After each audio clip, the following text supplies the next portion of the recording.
the source animals is critical to the success of your actual relocation and as certainly as a founder population of animals. Thanks, Kester. That's super valuable information. You've answered partially my next question in terms of sex ratios of the animals to be moved. I don't know, Dave, Dave and Kester, if you want to add any additional information regarding that. So, Dave, maybe I can comment here again. So, you can move adult bulls, you can move adult cows, you can move younger ones as a choice. So, if it is a founder population of animals, it's good just to have a mix, a demographic mix of sexes and ages. Goes without saying, they normally occur in a 50-50 ratio. We're obviously not sure what exactly you're trying to do at the recipient location.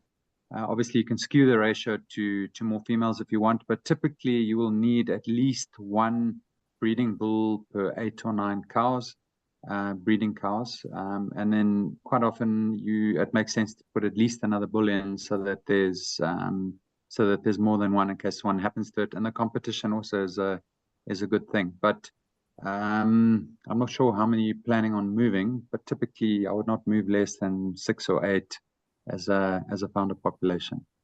There are little things, for example, which just make a big difference towards the rhino's comfort. The crates, of course, need to be designed in a way that the animals have enough ventilation, that they don't get too hot and too humid. Do not ever put any water on the rhinos inside a crate, because it's almost signs their death sentence.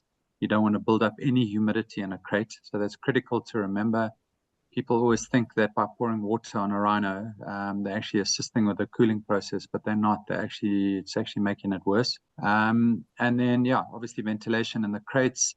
And then what is important is that the rhinos all travel backwards. So in case there's any harsh braking for whatever reason on the route, that the rhinos don't damage their faces in any way. They travel with their facing backwards. So that's also something to be mindful of.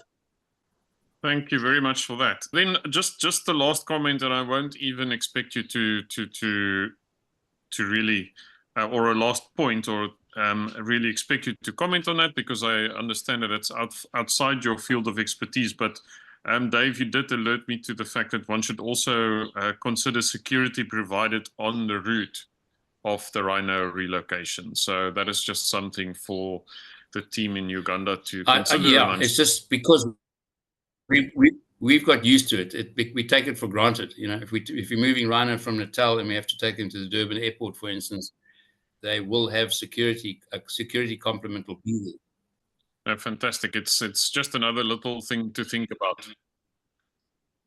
Yeah, I think that we all indirectly. Can you hear me?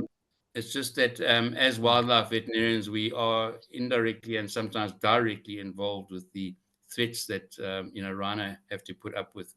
And so we're always aware of the security situation in and around us, whether these rhino have been transported or whether they've been relocated. And it's a concern to us because, we have to sometimes pick up the pieces afterwards.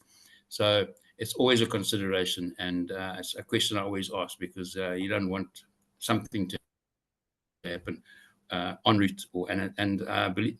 There have been threats in the past where we picked up information of potential, call it a hijacking, for want of a better word, but we've had these threats in the past, so we are aware of these kind of things. Patrick, go ahead, please. Oh yeah. Thank you very much. I like the question of the security bit. Initially, our thoughts were only on the traffic, so you'd get working with the traffic police and make sure the road is all clear and you drive smoothly. But we've really taken note of the other level of security, just in case a gang, hijacks the convoy and kill the rhino and whatever it is. That had not really come to our mind so seriously, but I think it's really a question. It's a lesson learned.